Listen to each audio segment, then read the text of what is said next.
Ever since it replaced the quill pen, dip pens have been around since the 19th century. But with innovations in writing and drawing mediums like the pencil and the ballpoint pen, it might seem like the dip pen is outdated. So why do artists still use them? What sort of advantages does a dip pen have over drawing pens like microns, fountain pens, and ballpoint pens?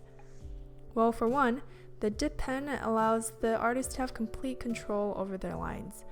Unlike ballpoints or microns, the dip pen is able to achieve hairlines to thick broad lines.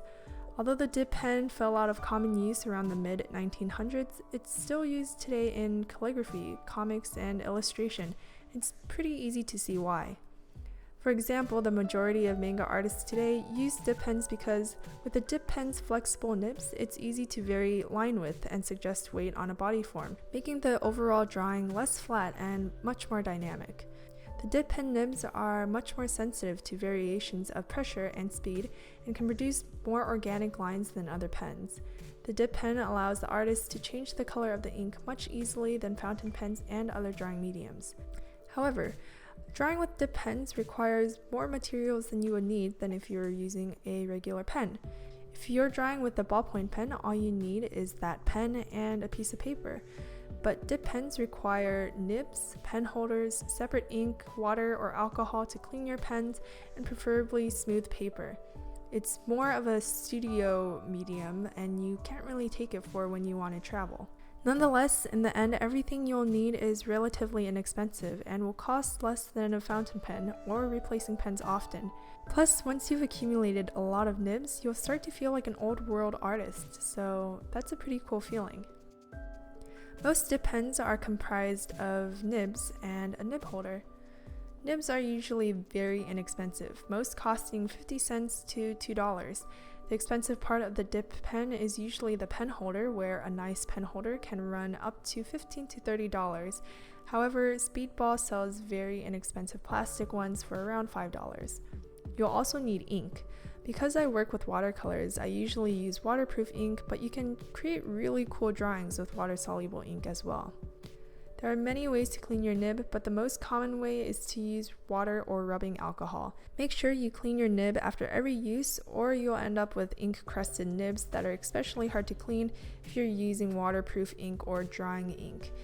Also, make sure you wipe off the water when you're done cleaning, or else you'll get rusty nibs like I do.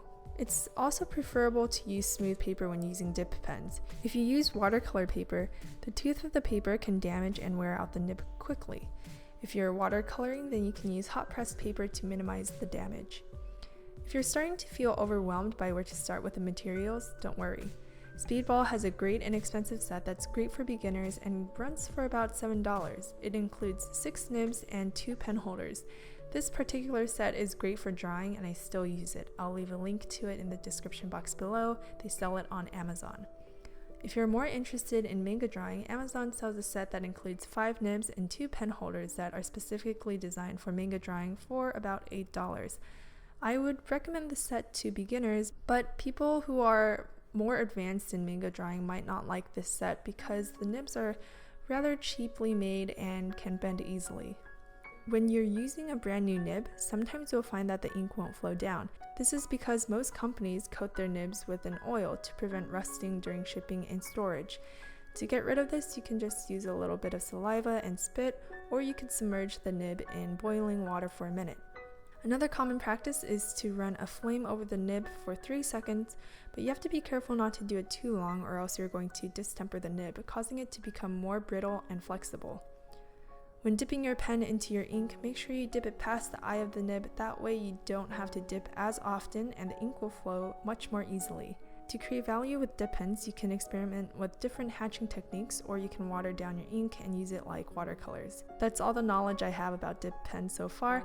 If you're having second thoughts about dip pens or have more questions, leave a comment below and I'll make sure to answer as many questions as possible. In the end, even though it seems a little intimidating to start, it's always a good idea to experiment with different tools and mediums. Nothing ever bad comes out of that. If you would like to support this channel and help keep it going, please visit my Patreon, where you'll be able to receive rewards for donating pledges to my account, including monthly giveaways. I'm actually having one right now for an original watercolor piece that will be ending in a few weeks. I'm going to leave a link to that in the description box below, so please check it out. If you like this video, you can check out my last one where I review and compare a bunch of gold inks and watercolors. Or you can watch a video where I use a dip pen to draw an astronomy-inspired piece.